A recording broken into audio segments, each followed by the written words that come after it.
वाहेगुरु जी का खालसा, वाहेगुरु जी की फतेह। दोस्तों, पिछली वीडियो में आपने देखा कि हमारा riding group DG Riders Delhi से श्री हेमकुंड साहिब की यात्रा के लिए निकला था। पूरे दिन की लंबी और यादगार राइड के बाद शाम होते होते हम गोविंद घाट पहुंच गए थे। अगले दिन सुबह हमने सबसे पहले गोविंद घाट गुरुद्वारे में मत्था टेका और वाहेगुरु जी का आशीर्वाद लेकर अपनी पैदल यात्रा शुरू की। पहाड़ों के बीच लगभग 8 से 10 घंटे की थका देने वाली ट्रैक के बाद हम गोविंद धाम यानी कि घांगरिया टाउन पहुंच गए थे। दिल्ली से लेकर गोविंद घाट और गोविंद घाट से लेकर गोविंद धाम पैदल यात्रा की जितनी भी जरूरी जानकारी और डिटेल्स हो सकी वो हमने आपके साथ शेयर करी थी। और अब यात्रा का तीसरा दिन शुरू हो चुका है। आज का दिन बहुत ही खास है क्योंकि आज हम श्री हेमकुंड साहिब गुरुद्वारे के पवित्र दर्शन के लिए रवाना होंगे। आइए इस अद्भुत और रूहानी सफर को आगे बढ़ाते हैं। सवेरे के 5 बज गए हैं। गोविंद धाम से ट्रैक की तैयारी हो गई है तो गुरुद्वारे जाने की। आप बताइए। सत जी, आज हम बहुत एक्साइटेड हैं क्योंकि आज बाबा जी के घर में दोबारा जाने का मौका मिल रहा है। तो we are just feeling ourselves with a light breakfast, करेंगे कि जल्दी जल्दी ट्रैक करके दर्शन करके आपको वहाँ का भी update. Good morning. My first trip to Hemkund Sahib and I am super excited and super scared. भगवान करे कि मैं ऊपर पहुंच ही जाऊं सही सलामत। गुरुद्वारे बोल, आपको खिचड़ी जरूर खिलाएंगे। मिलेगी। गुड मॉर्निंग ऑल, बहुत एक्साइटेड हूँ, दोबारा जाने का मौका मिल रहा है और ये ट्रिप मिलने बहुत महत्वपूर्ण था। बहुत टाइम से लगा हुआ था इस ट्रिप पे जाने के लिए। आज वो मौका जो है पूरा हो रहा बाबा जी की मेहरबानी से। धन्यवाद। दोबारा तो बाबा जी सब पे मेहर करेंगे। सवेरे के ठीक 5 बजे हम गुरुद्वारे पहुंच गए थे। हमें लगा कि हम ही सबसे पहले आए हैं, लेकिन यहाँ तो पूरा गांव जगा हुआ है। गुरुद्वारे के बाहर से ही हमने हाथ जोड़कर अपनी यात्रा की शुरुआत कर ली है क्योंकि बाहर काफी सारी संगत खड़ी थी। लाइन में लगते तो बहुत टाइम लग जाता।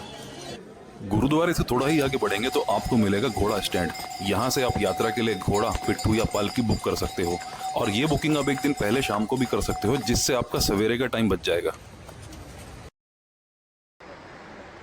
Good morning everyone. सवेरे के 5:30 बजे हमने ट्रैक शुरू कर दिया। अभी हम ट्रैक में ही हैं श्री हेमकुंड साहिब गुरुद्वारे के लिए और अभी आधा किलोमीटर ही हुआ है। और वहाँ पीछे जो लाइट जल रही है वो घांगरिया टाउन है और वैसे तो पूरा अंधेरा है, अभी कुछ खास दिख नहीं रहा। ये हमारे साथी अब दिखेंगे जॉनी बाजी, रज्जो एंड माही जी वो पीछे छुपी हैं। और अभी तो बिल्कुल ऐसा दिख रहा है, सामने एक बहुत बड़ा वाटरफॉल है, अभी कुछ नहीं दिख रहा। यस, ऊपर पहाड़ों में बादल लगे हैं और यहाँ एक ग्लेशियर है जो अभी हल्का सा ही दिख रहा है, बाकी आपको बाद में दिखाएंगे। तो कभी कभी हल्की बूंदाबांदी भी हो जाती है, इसलिए हमने रेनकोट भी अपने साथ रखा हुआ है।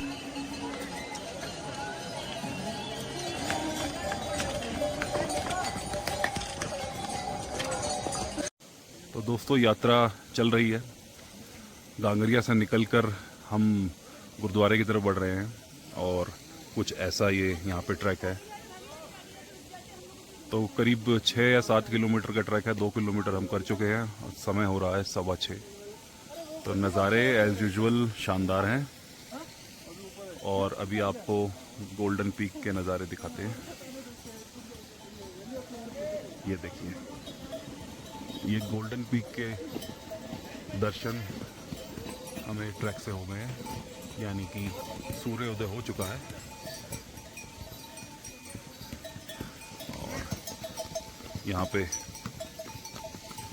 यात्री ऊपर चलते हुए, कुछ खाली घोड़े भी दिख रहे हैं हमको। ये शायद ऊपर से लोगों को नीचे लाने के लिए खाली जा रहे हैं और इनके पास सामान भी बंधा हुआ है। चलिए जी, आगे मिलते हैं आपसे।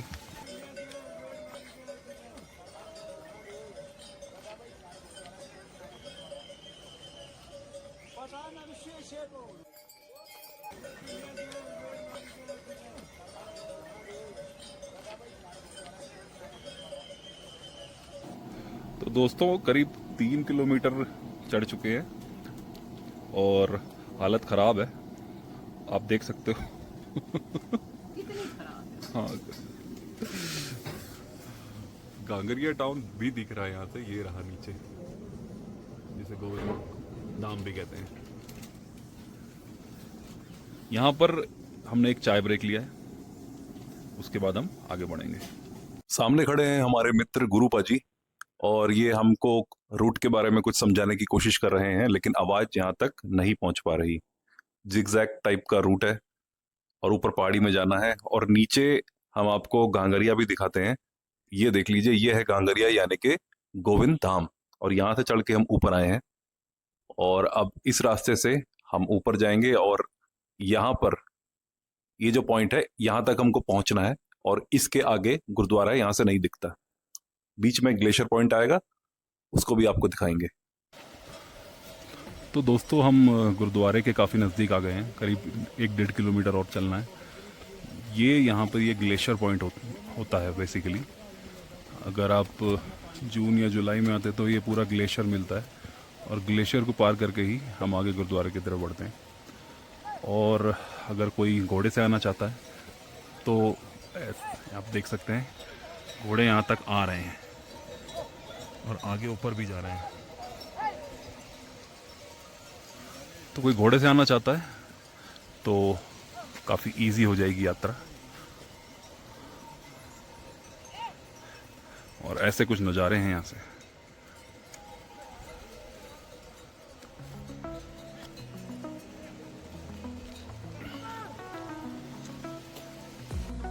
मौसम देखिए यहाँ कैसे चेंज होता है। अभी थोड़ी देर पहले हल्की धूप आ रही थी, अब हम बादलों से घिर गए हैं।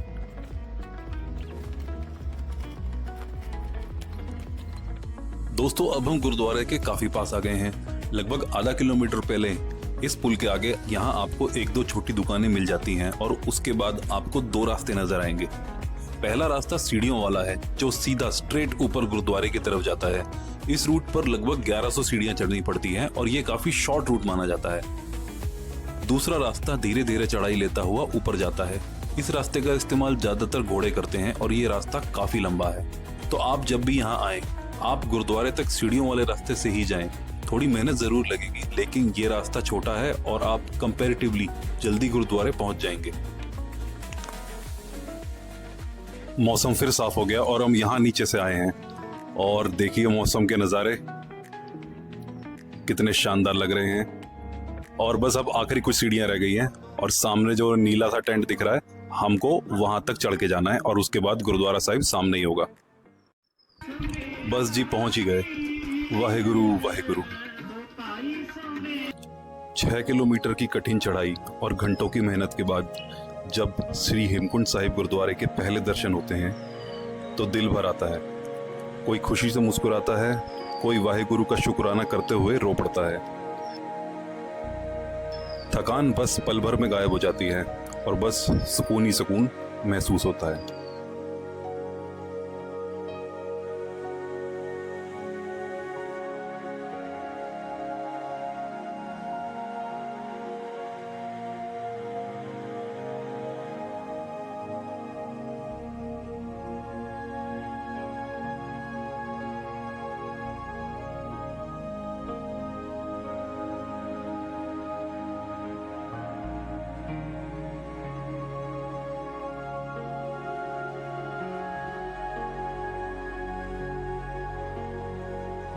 थोड़ा ऊपर आके मैं आपको गुरुद्वारे के सारे नज़ारे दिखाता हूँ। ये देखिए गुरुद्वारा है, और ये बीच में है इनका मेडिकल सेंटर छोटा सा, और लेफ्ट साइड पे ये लंगर हॉल है।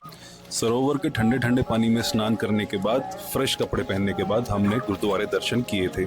लेकिन क्योंकि अंदर कैमरा अलाउड नहीं है और हम इस रूल की प्रॉपर रिस्पेक्ट करते हैं, इसी वजह से हमने अंदर कोई शूट नहीं किया।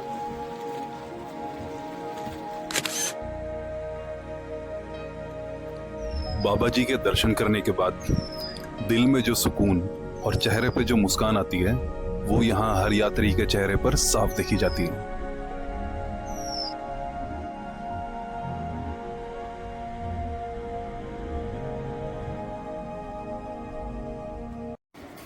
हाँ जी, आखिर वो पल आ ही गया। हाँ? अब आप खिचड़ी खाइए।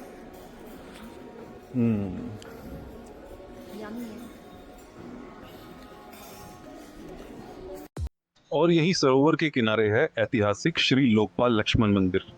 आइए यहाँ के भी दर्शन कर लेते हैं। यहाँ ऐसा माना जाता है कि मेघनाद से युद्ध के बाद लक्ष्मण जी ने अपनी शक्तियों को दोबारा प्राप्त करने के लिए इस सरोवर के किनारे तपस्या करी थी।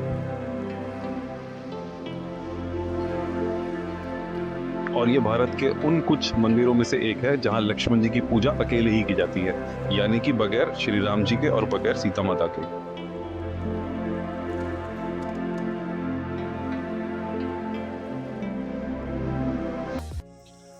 पहाड़ी पर थोड़ा ऊपर चढ़ने के बाद श्री हेमकुंड साहिब गुरुद्वारे के और सरोवर के नज़ारे कुछ ऐसे दिखते हैं। हमारी यात्रा तो सफल हो गई। अगर आप भी बाबा जी के दर्शन करना चाहते हो तो एक बार यहाँ जरूर आइए। यकीन मानिए ये अनुभव आपको जिंदगी भर याद रहेगा।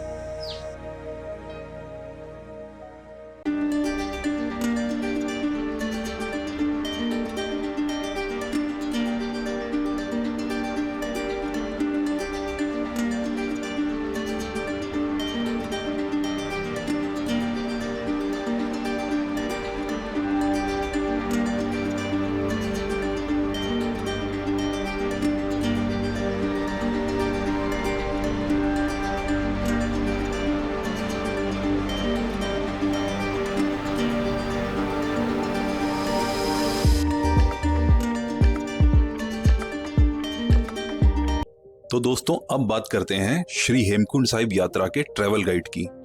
अपने पूरे यात्रा एक्सपीरियंस के आधार पर हम आपके साथ कुछ इंपॉर्टेंट ट्रैवल टिप्स और गाइडलाइंस शेयर करने जा रहे हैं। अगर आप भी श्री हेमकुंड साहिब की यात्रा का प्लान कर रहे हैं तो मुझे पूरी उम्मीद है कि यह जानकारी और सजेशंस आपके काफी काम आएंगे और आपकी यात्रा को और भी सुविधाजनक और यादगार बना देंगे। सबसे पहले और सबसे जरूरी चीज है यात्रा रजिस्ट्रेशन। हेमकुंड साहिब यात्रा पर जाने से पहले रजिस्ट्रेशन करवाना मैंडेटरी है, यानी कि बहुत जरूरी है। इसीलिए आप जर्नी का प्लान करने से पहले रजिस्ट्रेशन जरूर कंप्लीट कर लें। आप इस वेबसाइट में जाकर ऑनलाइन रजिस्ट्रेशन कर सकते हैं। अब बात करते हैं कि हेमकुंड साहिब कैसे पहुंचा जाए।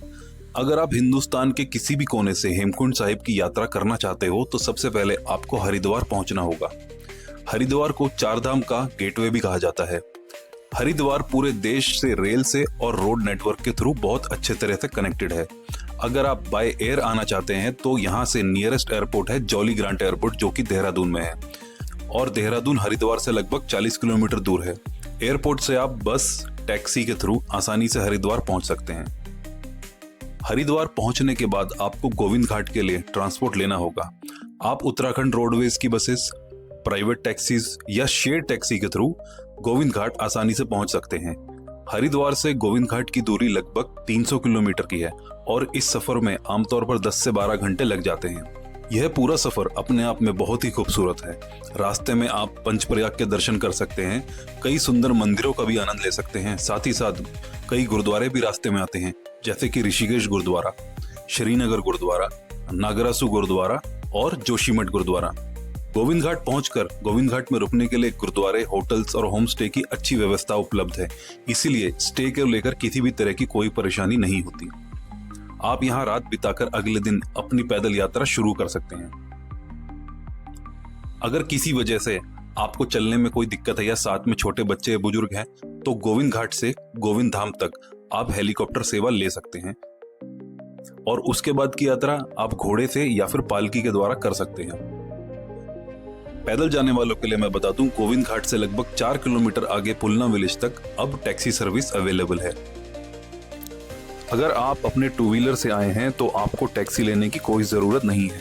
आप अपनी बाइक या स्कूटर से सीधा पुलना गांव तक आ सकते हो। यहाँ टू व्हीलर्स के लिए अच्छी पार्किंग की सुविधा है और यही इस रूट की लास्ट पार्किंग भी है। और अगर आपने किसी वजह से अपनी यात्रा रजिस्ट्रेशन पहले से नहीं करवाई है तो चिंता की बात नहीं है। पुलना गांव के टैक्सी स्टैंड के ही पास ऑफलाइन रजिस्ट्रेशन काउंटर मौजूद है। यह रजिस्ट्रेशन का आखिरी काउंटर है, इसलिए यहाँ से रजिस्ट्रेशन जरूर करवा लें। रजिस्ट्रेशन के लिए आप अपनी वैलिड आईडी साथ में रखें। हालांकि मेरी सलाह यही रहेगी कि आप यात्रा पर आने से पहले ही ऑनलाइन रजिस्ट्रेशन करवा लें। और पुलना से ही असली ट्रैकिंग रूट शुरू होता है। यहाँ से आप पैदल यात्रा कर सकते हैं, घोड़े ले सकते हैं या फिर आप पालकी के थ्रू भी यात्रा कर सकते हैं। पुलना विलेज से गोविंद धाम तक का ट्रैक लगभग 13 से 14 किलोमीटर का है और पूरा रास्ता लगातार चढ़ाई वाला है। ट्रैक रूट पर कई ढाबे, होटल्स और रेस्ट पॉइंट मिल जाते हैं जहां खाने पीने के साथ आराम की पूरी व्यवस्था है। यात्रा के पहले दिन अधिकतर यात्री गोविंद धाम तक ही पहुंचते हैं और वहीं रात को रुकते हैं। यहां आप गुरुद्वारे में भी स्टे कर सकते हैं और होटल्स भी उपलब्ध हैं। नेटवर्क कनेक्टिविटी की बात करें तो एयरटेल और जियो दोनों के सिग्नल यहां काफी अच्छे से काम करते हैं। अगले दिन शुरू होती है गोविंद धाम से हेमकुंड साहिब तक की अंतिम और सबसे कठिन यात्रा। सिर्फ 6 किलोमीटर का ये ट्रैक सुनने में काफी छोटा लग सकता है, लेकिन यह आपको लगभग 10,000 फीट से सीधा 15,000 फीट की ऊंचाई तक ले जाता है। यही वो हिस्सा है जहां आपके स्टेमिना और डिटर्मिनेशन का असली टेस्ट होता है। जो यात्री ट्रैक नहीं कर सकते उनके लिए घोड़े पालकी की सुविधा उपलब्ध है। ध्यान रहे, इस रूट पर हेलीकॉप्टर सेवा नहीं चलती। लेकिन जब आप इस कठिन चढ़ाई को पार करके श्री हेमकुंड साहिब के दर्शन करते हैं और उस पवित्र सरोवर के किनारे पहुंचते हैं तो पूरे सफर की थकान पल भर में गायब हो जाती है। वहां का शांत वातावरण, बर्फ से घिरी पहाड़ियां और एक शांत अनुभव शब्दों में बयान करना मुश्किल है। और फिर लंगर में मिलने वाली गर्म चाय और खिचड़ी, उसका स्वाद ही कुछ अलग होता है। वो सिर्फ भोजन नहीं बल्कि एक नई ऊर्जा और सुकून देने का एहसास होता है जो आपको पूरी तरह से तरोताजा कर देता है। हेमकुंड साहिब गुरुद्वारे पहुंचने के बाद यात्रियों को आमतौर पर दोपहर 1-2 बजे तक वापस नीचे उतरना शुरू करना होता है। इसका सबसे बड़ा कारण यह है कि दोपहर के बाद यहाँ का मौसम अक्सर अचानक खराब हो जाता है। बारिश, तेज हवाएं, घना कोहरा कभी भी शुरू हो सकता है, जिससे ट्रैक और भी मुश्किल हो जाता है। इसके अलावा लगभग 15,000 फीट की ऊंचाई पर ऑक्सीजन लेवल काफी कम हो जाता है, जिस वजह से कुछ यात्रियों को सांस लेने में दिक्कत या ऑल्टीट्यूड सिकनेस का सामना करना पड़ सकता है। इसी वजह से यहाँ ज्यादा देर रुकने की अनुमति भी नहीं दी जाती। सबसे बेहतर यह रहेगा कि आप गोविंद धाम से सुबह जल्दी अपनी यात्रा शुरू करें, आराम से बाबा जी के दर्शन करें, पवित्र सरोवर के दर्शन करें, लंगर प्रसाद का आनंद लें और फिर दोपहर 12-1 बजे तक वापस गोविंद धाम के लिए निकल पड़ें। इससे आप मौसम खराब होने से पहले सुरक्षित रूप से नीचे पहुंच सकेंगे और यात्रा का अनुभव भी अधिक सुखद रहेगा। दोस्तों, अब हम आपको बताते हैं कि हेमकुंड साहिब यात्रा का सबसे अच्छा टाइम कौन सा है। यह सवाल लगभग हर यात्री के मन में आता है कि हेमकुंड साहिब यात्रा के लिए सबसे बेस्ट टाइम कौन सा है। वैसे तो हेमकुंड साहिब यात्रा हर साल मई के आखिरी हफ्ते में शुरू होती है और आमतौर पर अक्टूबर के मिड तक चलती है, लेकिन हर महीने का अपना अलग अनुभव होता है। जैसे कि मई से जून सबसे ज्यादा रौनक वाला समय। जून के महीने में यहाँ सबसे ज्यादा रौनक देखने को मिलती है। यात्रा की ओपनिंग सेरेमनी और समर वेकेशंस की वजह से देश भर से बहुत बड़ी संख्या में संगत यहाँ पहुंचती है। पूरे ट्रैक रूट पर और दरबार साहिब में एक अलग ही रौनक और उत्साह का माहौल होता है। इस दौरान पहाड़ों पर हरियाली भी काफी अच्छी रहती है और कई जगहों पर बर्फ के नज़ारे भी देखने को मिल जाते हैं। अगर मौसम साथ दे तो फ्रेश स्नोफॉल का अनुभव भी हो जाता है। जो लोग यात्रा का पूरा माहौल और संगत के साथ सफर का आनंद लेना चाहते हैं तो उनके लिए मई और जून सबसे अच्छा समय है। जुलाई अगस्त बारिश और लैंडस्लाइड का सीजन। जुलाई और अगस्त के महीने में उत्तराखंड में मानसून अपने चरम पर होता है। इस दौरान हैवी रेनफॉल की वजह से कई जगहों पर लैंडस्लाइड और रोड ब्लॉक होने की संभावना बनी रहती है। यात्रा कभी कभी रुक भी जाती है और सफर ज्यादा चैलेंजिंग हो जाता है। इसी वजह से हम आम यात्रियों को जुलाई अगस्त के दौरान यात्रा प्लान करने की सलाह नहीं देंगे। सितंबर अक्टूबर शांत और सुकून दर्शन। सितंबर के मिड से लेकर यात्रा के क्लोजिंग पीरियड तक का समय भी हेमकुंड साहिब दर्शन के लिए बहुत अच्छा माना जाता है। मानसून खत्म हो चुका होता है, आसमान साफ रहता है और पहाड़ों के नज़ारे भी काफी सुंदर लगते हैं। सबसे बड़ी बात यह कि इस दौरान संगत काफी कम हो जाती है, जिससे आप ज्यादा शांति और सुकून के साथ दर्शन कर सकते हैं। हमारी रिकमेंडेशन ये रहेगी कि अगर आपको पूरी संगत के साथ उत्साह और रौनक भरे माहौल में यात्रा करना पसंद है तो मई और जून आपके लिए बेस्ट रहेगा। और अगर आप कम भीड़, शांत वातावरण और सुकून के साथ दर्शन करना चाहते हो तो सितंबर और अक्टूबर तक का समय आपके लिए बेहतर रहेगा। अब हम आपको बताते हैं कि हेमकुंड साहिब ट्रैक के लिए क्या क्या साथ ले जाना चाहिए। हेमकुंड साहिब यात्रा को कंफर्टेबल और सेफ बनाने के लिए सही पैकिंग करना बहुत जरूरी होता है। ट्रैक शुरू करने से पहले कुछ जरूरी चीजों का ध्यान जरूर रखें। सबसे पहले अपने शूज पर ध्यान दें। आपके पास अच्छी क्वालिटी के कंफर्टेबल और ग्रिप वाले ट्रैकिंग शूज या स्पोर्ट शूज होने चाहिए। अगर शूज वाटरप्रूफ हो तो और भी बेहतर, क्योंकि पहाड़ों में कभी भी बारिश शुरू हो सकती है। इसके साथ एक रेनकोट भी जरूर कैरी करें। वैसे तो गोविंद घाट और गोविंद धाम की मार्केट में रेनकोट आसानी से मिल जाते हैं, लेकिन अपने साथ लेकर चलें तो ज्यादा बेहतर रहेगा। हेमकुंड साहिब लगभग 15,000 फीट की ऊंचाई पर स्थित है, जहां मौसम काफी ठंडा रहता है। इसलिए वुलन जैकेट, स्वेटर या वार्म लेयर भी अपने बैग में जरूर रखें। चाहे नीचे गर्मी हो, लेकिन गुरुद्वारे के आसपास ठंड लगती है।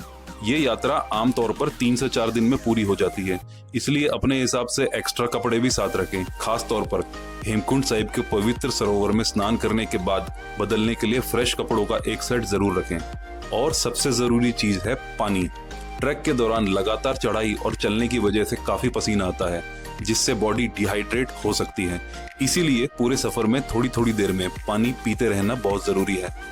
साथ ही कुछ हल्का फुल्का खाते रहना भी जरूरी है, ताकि बॉडी में एनर्जी बनी रहे। वैसे पूरे ट्रैक रूट पर कई ढाबे, होटल्स और टी स्टॉल मिल जाते हैं, इसलिए बहुत ज्यादा खाने पीने का सामान लेकर चलने की जरूरत नहीं है। जरूरत के हिसाब से आप रास्ते में भी पानी और स्नैक खरीद सकते हैं।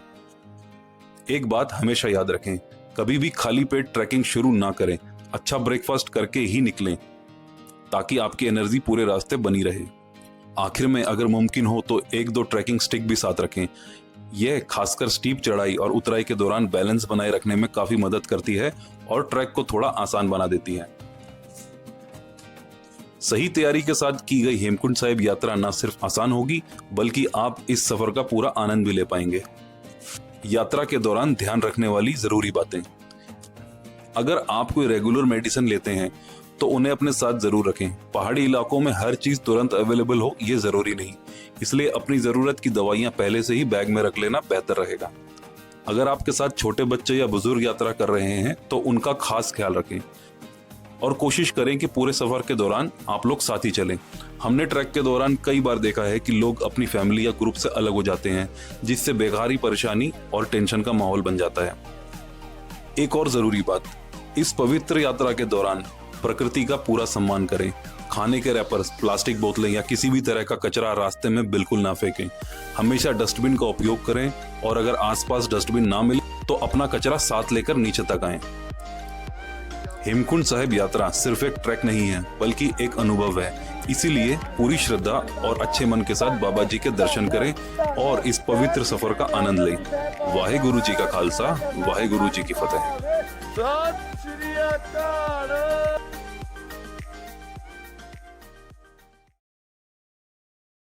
DG Riders.